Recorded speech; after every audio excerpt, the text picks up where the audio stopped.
Hello students, তোমাদের সবাইকে আমাদের চ্যানেলে ওয়েলকাম জানাই।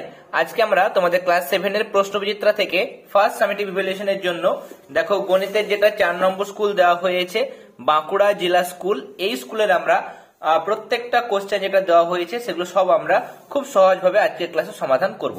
তাই অবশ্যই তোমরা ক্লাসটি শেষ পর্যন্ত মনোযোগ সহকারে দেখতে থাকো। প্রথম প্রশ্ন, 5-এর 7-এর সঙ্গে কোন সংখ্যা গুণ করলে 4 হবে? দেখো আমরা যদি বলি যে 2-এর সঙ্গে কত গুণ করলে 10 হবে, তাহলে তুমি বলতে পারবে যে 2-এর সঙ্গে 5 গুণ করলে 10 হয়। আর এই 5টি তুমি কি করে বার করলে? এই 5 তুমি বার করলে 10কে 2 দিয়ে ভাগ করে হয় 5, এই 5 বসালে তাহলে কত 2-এর সঙ্গে কত গুণ করলে 10 পাবো, যেটা পাবো সেটার সঙ্গে যেটা দেওয়া থাকে সেটাকে আমরা ভাগ করতে হয়, ভাগ করলে কিন্তু আনসারটা হয়ে যায়। তাহলে বলেছে যে 5-এর সাথে সঙ্গে কত গুণ করলে 4 পাবো, তাহলে 4 পাবো, তার জন্য 4 লেখার পরে ভাগ চিহ্ন দিয়ে 5-এর 7 লিখবো। এবার আমরা ভাগ চিহ্নকে যখন গুণ চিহ্নে পরিণত করি তখন আমাদের পাশের ভগ্নাংশটা পাল্টে যায়, তাহলে 5-এর 7 থাকে সেটা উল্টে গিয়ে 7-এর 5 হয়ে যাবে। এবার দেখো কোনো কিছু কাটাকাটি যায় না, তাহলে 4 7 28, 28-এর 5, এটা মিশ্র ভগ্নাংশে পরিণত করো, তাহলে 5 পূর্ণ 3-এর 5, এটা কিন্তু হবে আনসার। 2 নম্বর, শূন্যস্থান পূরণ করো। 729 কে যদি তুমি ভাঙো, দেখো এখানে পরপর আমরা ভেঙেছি, 3 দিয়ে ভাগ করে 243, 243 কে 3 দিয়ে ভাগ করলে 81, তারপরে এটাকে 27, তারপরে ভাগ করলে 9, তারপর 9 কে 3 দিয়ে ভাগ করলে 3, 3 কে ভাগ করলে 1। তাহলে এখানে আমরা দেখতে পাচ্ছি যে 6টা 3 পাচ্ছি, তাহলে 3 টু দি পাওয়ার 6। তাহলে এখানে যেটা বক্স দেওয়া ছিল এখানে তোমাদের 6 এই সংখ্যাটি বসবে। এরপরে এখান থেকে x বিয়োগ করো। x বিয়োগ করলে দেখো সিম্পলি শুধুমাত্র লিখে -x লিখবে, কোনো কিছু দেখো এখানে x স্কোয়ার, এটা x, সবগুলো বিসদৃশ পদ, কোনো কিছু ক্যালকুলেশন হবে না, সিম্পলি শুধুমাত্র তোমরা লিখে দেবে পাশে, তাহলে কিন্তু আনসারটা হয়ে যাবে। এরপরে শূন্যস্থান পূরণ করো। দেওয়া হয়েছে দেখো a/b টু দি পাওয়ার -2, আর গুণ চিহ্ন দিয়ে এখানে কোনো কিছু নেই মানে জিজ্ঞাসা চিহ্ন, সমান চিহ্ন দিয়ে 1। আমরা নির্ণয় সংখ্যা ধরবো। এবার নির্ণয় সংখ্যা সমান 1 ডান দিকে ছিল, বাঁ দিকে এটা গুণ ছিল, ডান দিকে আসলে ভাগ হবে, তাহলে ভাগ চিহ্ন দিয়ে এটা আমরা লিখলাম।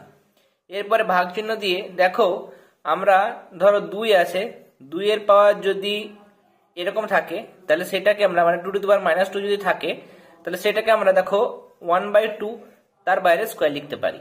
তাহলে মাইনাসটাকে উল্টাতে গেলে মানে মাইনাসটাকে প্লাস করতে গেলে এখানে 2 এর 1 ছিল, সেটা উল্টে গিয়ে 1-এর 2 হয়। এখানেও a/b ছিল, তাহলে সেটা উল্টে গিয়ে b/a হবে, তাহলে b/a তার স্কোয়ার।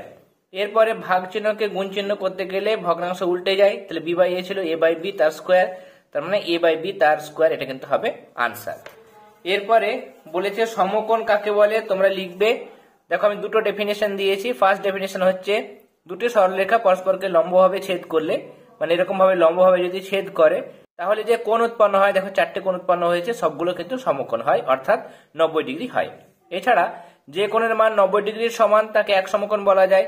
বা তুমি বলতে পারো যে একটি সরলরেখার উপর অপর একটি সরলরেখা যদি এমন ভাবে দণ্ডায়মান হয় যাতে করে উৎপন্ন যে দুটো সন্নিহিত কোণ সে দুটি সমান হয়, তাহলে সন্নিহিত কোণ দুটির প্রত্যেকটির মানকে এক সমকোণ বলা হয়। এরপরে 2-এর 1, দেখো দুটি সংখ্যার অনুপাত 5:7 এবং তাদের লসাগু 210, সংখ্যা দুটি কি কি? অনুপাত বলেছে 5:7, তাহলে একটা যদি 5x হয় তাহলে আরেকটা হচ্ছে 7x। এদের লসাগু আমরা দেখছি যে লসাগু হচ্ছে দেখো x × 5 × 7 মানে 35x। প্রশ্ন অনুসারে লসাগু বলেছে 210, তাহলে 35x মানে 210, তাহলে x মানে কত? 210 কে 35 দিয়ে ভাগ করব, 5 দিয়ে কাটলাম 42, 5 দিয়ে 35 কে কাটলে 7, এবার 7 থেকে 7 দিয়ে কাটবো 6 7 42 মানে 6, তাহলে x এর ভ্যালু 6 পেয়েছি। এবার সংখ্যা ছিল একটা 5x, তাহলে 5 × 6 মানে 5 6 30, আরেকটা সংখ্যা ধরেছিলাম 7x, তাহলে 7 × 6 মানে 6 7 42, তাহলে সংখ্যা দুটো আমরা পেয়ে গেলাম। এরপরে সরল করে ঘাতের আকারে প্রকাশ করো। এখানে আমরা কি করব, দেখো লিখলাম, লেখার পরে 4টাকে আমরা 2-এর আকারে লিখবো। 4 মানে দেখো দুটো 2, 2 2 4 হয়, তাহলে 2-এর স্কোয়ার লিখতে পারি, আর বাইরে কিউব ছিল, বাদ বাকি যেমন ছিল সবকিছু আমরা অ্যাজ ইট ইজ রেখে দিলাম। এরপরে নেক্সট স্টেপে দেখো 3 2 6 হয়, তাহলে 6 লিখলাম। এরপরে আমরা কি করব, ভাগে পাওয়ার বিয়োগ হয়, তাহলে 2 টু দি পাওয়ার 8, নিচে আছে 2 টু দি পাওয়ার 6, তাহলে 8 - 6 হয়ে গেল পাওয়ার। x এও দেখো ভাগ হচ্ছে, তাহলে x টু দি পাওয়ার 7 থেকে 3 মাইনাস, এবার দেখো 2 পাওয়ার 8 থেকে 6 বাদ দিলে 2 স্কোয়ার, আর এটা হচ্ছে x টু দি পাওয়ার 4। তাহলে এটা কিন্তু আনসার। আর এটাকে অনেক সময় সিম্পল করা যায়, 2 স্কোয়ার 4 মানে 4x টু দি পাওয়ার 4, এটাও কিন্তু লেখা যায়। তোমাদের প্রশ্ন বিচিত্রায় এটা আনসার দেওয়া হয়েছে, তার জন্য আমরা এখানে কিন্তু এই ম্যাথটা শেষ করলাম। 3 নম্বর প্রশ্ন, একটি ত্রিভুজের 3টি কোণের অনুপাত 3:5:10 হলে কোণগুলি নির্ণয় করো। আমি ধরে নিলাম কোণগুলো যেহেতু 3:5:10 বলেছিল, তাহলে একটা কোণ 3x, একটা 5x, একটা 10x। তিনটে কোণের সমষ্টি, একটা ত্রিভুজের তিনটে কোণের সমষ্টি মানে এই কোণটা, এই কোণটা, এই কোণটা, তিনটে মিলে 180 হয়। তাহলে এটা যদি 3x হয়, এটা যদি 5x হয়, এটা যদি 10x হয়, তিনটে মিলে 180।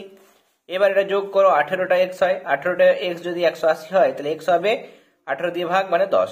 অতএব ত্রিভুজের কোণগুলি কত? একটা 3x ছিল, তার মানে 3 গুণিত 10 30 ডিগ্রি।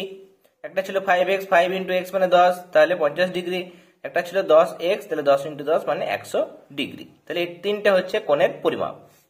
এরপর দেখো আমাদের 4 নম্বর স্কুলের শেষ প্রশ্ন, কোন এক ট্রেনিং সেন্টারে 1050 জন ব্যক্তি ট্রেনিং নিতে এসেছেন। তাদের 3টি বড় হল ঘরে 11:3:3:1:2 অনুপাতে বসতে দেওয়া হয়েছে। প্রতিটি হল ঘরে কতজন বসবেন? তাহলে ট্রেনিং নিতে আসা ব্যক্তিদের 3টি বড় হল ঘরে যেহেতু এই অনুপাতে বসতে দেওয়া হয়েছে, তাহলে এই অনুপাতের মধ্যে এটা মিশ্র ভগ্নাংশ আছে, সেটাকে আমরা অপ্রকৃত ভগ্নাংশে পরিণত করব। তাহলে 3 2 6 আর 1 7, তাহলে 7 এর 2। এবার নিচে হরে কিছু আমরা রাখবো না, তাহলে এটাকে কাটাতে গেলে 2 দিয়ে গুণ করতে হবে। তার জন্য আমরা সবগুলোকেই এই প্রথম, দ্বিতীয়, তৃতীয় 3টে পদকেই আমরা 2 দিয়ে গুণ করব। সেটা আমরা করেছি। তাহলে এখানে 11 2 22 হয়, 3 2 6 হয়, আর এখানে 2 দিয়ে যে গুণ করলাম 2 2 কেটে যায়, তাহলে পড়ে থাকে 7। এরপরে নেক্সট দেখো, আমরা এখানে প্রথম ঘরে বসা ব্যক্তিদের আনুপাতিক ভাগহার বের করব। দেখো আনুপাতিক ভাগহার মানে এটা প্রথম ঘর, তাহলে 22, নিচে আনুপাতিক সমষ্টি মানে এই 3টিকে যোগ করে সমষ্টিটা নিচে লিখতে হবে। তাহলে 22 এর 35, এটা হচ্ছে প্রথম ঘরে বসা ব্যক্তিদের আনুপাতিক ভাগহার। একই রকম ভাবে দ্বিতীয় ঘরে বসা ব্যক্তিদের আনুপাতিক ভাগহার কত হবে? 6 বাই নিচে টোটাল সমষ্টি মানে আমরা একবার বের করে রেখেছি আনুপাতিক সমষ্টি 35, তাহলে এটা 35 হবে, তাহলে 6 এর 35। আর তৃতীয় ঘরে বসা ব্যক্তিদের আনুপাতিক ভাগহার 7/35। এবার টোটাল এসেছে কতজন? 1050 জন এসেছেন। তাহলে 1050 জনের মধ্যে প্রথম হল ঘরে বসেছেন কতজন? তাহলে 1050 গুণ 22 এর 35। এবার আমরা 5 দিয়ে কাটবো, 5 7 35, 5 2 10, 5 1 5 আর 0, তাহলে 210। এবার 7 দিয়ে কাটবো, 7 1 7, আর এটা দেখো 7 3 7 21, তাহলে 0, তাহলে 3 এর 0 30। তাকে আমরা 22 দিয়ে গুণ করবো, তাহলে 660 জন প্রথম ঘরে বসেছেন। দ্বিতীয় ঘর একই রকম ভাবে 6 এর 35 দিয়ে গুণ করে আমরা পেয়ে যাচ্ছি 180 জন। আর তৃতীয় হল ঘরে আমরা পেয়ে যাচ্ছি, দেখো 35 দিয়ে কাটাকাটি করবে, শেষে দেখো 30ই আসছে, তাহলে 3 7 21 মানে 210 জন। তাহলে এরকম ভাবে তোমরা আনসারটি বের করবে। তাহলে আজকে আমরা প্রশ্ন বিচিত্রা থেকে 4 নম্বর স্কুলের অর্থাৎ বাঁকুড়া জেলা স্কুলের যে কোশ্চেন পেপারটা দেওয়া ছিল, সেটার আমরা প্রত্যেকটা গাণিতিক সমস্যা খুব সহজভাবে সমাধান করলাম। আজকের ক্লাসটি ভালো লেগে থাকলে অবশ্যই ক্লাসটিতে লাইক দেবে। যারা এখনো পর্যন্ত চ্যানেলটি সাবস্ক্রাইব করনি তারা অবশ্যই সাবস্ক্রাইব করে নিও, এবং পুরনো যে সমস্ত ক্লাসগুলো ম্যাথসের হয়ে গেছে সেগুলো দেখার জন্য তোমরা এই ভিডিও ডেসক্রিপশন বক্সে গিয়ে অথবা আমাদের চ্যানেলের প্লেলিস্ট অপশনে গিয়ে দেখবে প্রশ্ন বিচিত্রা 2024 ক্লাস 7 এই নামে প্লেলিস্ট পেয়ে যাবে। সেই প্লেলিস্টে বা প্লেলিস্টের লিঙ্কে ক্লিক করে তোমরা পুরনো ক্লাসগুলো দেখে নিও। প্রশ্ন বিচিত্রা থেকে তোমরা ওই প্লেলিস্টের মধ্যে সমস্ত পরিবেশ ও বিজ্ঞানের মডেল কোশ্চেন পেপারের সলিউশন, হিস্ট্রি, জিওগ্রাফি সলিউশনও পেয়ে যাবে। তোমরা কিন্তু অবশ্যই প্লেলিস্ট থেকে দেখে নিও। তাহলে আজকের ক্লাস এতটাই। তোমরা সবাই ভালো থেকো। All the very best.